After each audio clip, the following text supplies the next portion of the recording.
আমার আবার ভাই এই তাকবীর দিতে ভয় লাগে, কারণ গতকাল আমাকে সাময়িক বরখাস্ত করা হয়েছে।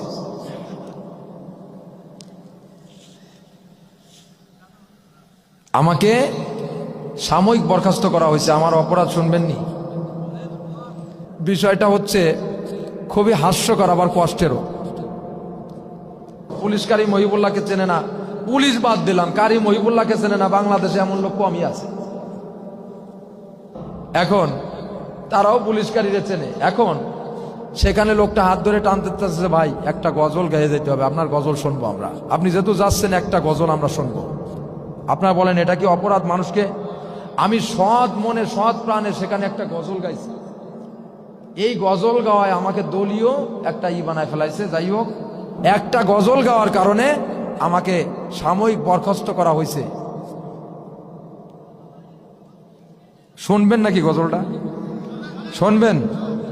শুনবেন? আচ্ছা, আপনারাই করবেন। বসেন, সবাই বসেন। আলহামদুলিল্লাহ, সবাই মিলে দোয়া করব। এই গজলটা এখন আমি আপনাদের সামনে একটু বলবো। দেখেন তো এই গজলের কোথায় কি সমস্যা আছে। যদি তোমাদের হিংসার আগুনে জ্বলে পড়ে হয়ে যায়, যদি তোমাদের আক্রোশ ঝড়ে চোরমার হয়ে যায়, যদি তোমাদের পথের কাটা মনে করো আমাদের, ষড়যন্ত্রের জাল বুনে নাও প্রস্তুতি যুদ্ধে। যদি আমাদের ফাঁদে আটকাতে খুঁজো না নান উপায়, যদি আমাদের ফাঁদে আটকাতে খুঁজো না নান উপায়, সোজা পথে হেরে বাঁকা পথে নাও চাতুরীর আশ্রয়। যদি পৃথিবীর প্রতিটি কোণায় গড়ে তোলো কারাগার, যদি আমাদের সব রসদের বন্ধ করো দ্বার, যদি বুলেটের আঘাতে বসতি কেঁপে ওঠে থর থর, তবু স্লোগানে তাকবীর ধ্বনি বলবো যে আবার, নারায়ে তাকবীর, নারায়ে তাকবীর, নারায়ে তাকবীর, নারায়ে তাকবীর।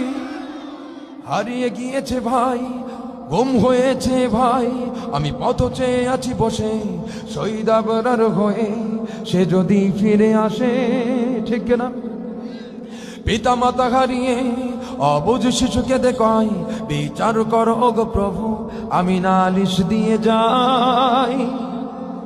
নর পিশাচ সীমানেরা কবু জানো না এই খবর, আমরা তো সেই উত্তরসূরি খালিদ সুমায়ান।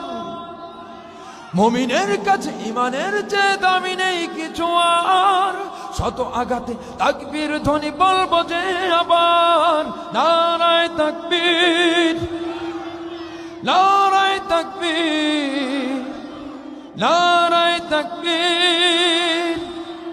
মেরেছ অনেকে, সয়েছি ব্যথা, ঝরেছে রক্ত কত, তবু জিহাদের ডাক আসে যদি না শুকাতেই ক্ষত। ঘরে বসে কেউ রইব না কো ঢঙ্ক অজুহাতে, যাব ময়দানে জীবন বিলাতে আলী হামজার মতো। ঠিক না? মেরেছ অনেকে, সয়েছি ব্যথা, ঝরেছে রক্ত কত, তবু জিহাদের ডাক আসে যদি না শুকাতেই ক্ষত। ঘরে বসে কেউ রইব না কো ঢঙ্ক অজুহাতে, যাব ময়দানে জীবন বিলাতে আলী হামজার মতো। মুসলমানের প্রতিটি ঘরে জেগে আছে তুমি, মুসলমানের প্রতিটি ঘরে জেগে আছে তুমি, প্রয়োজনে ফের বাসের কেল্লা গড়বে নবীন বের। ভুলে যাব দলকে কোনো মতের একটাই রাহবার, একটাই সে স্লোগান দিব আল্লাহু আকবার, নারায়ে তাকবীর, লিল্লাহি তাকবীর, নারায়ে তাকবীর, নারায়ে তাকবীর। যদি এই আঙিনাতে অবাঞ্ছিত হয়ে রই, স্বাধীন এই জনপদে যদি শৃঙ্খলিত হয়। ঠিক না? আল্লাহর পথে চলা যদি বড় অপরাধ হয়, সেই অপরাধে আমি অপরাধী হতে চাই। খলিককে, মালিককে, রিজিক দাতাকে, মৃত্যু দাতাকে, তাহলে আল্লাহর কথা বলতে এত সমস্যা কোথায়?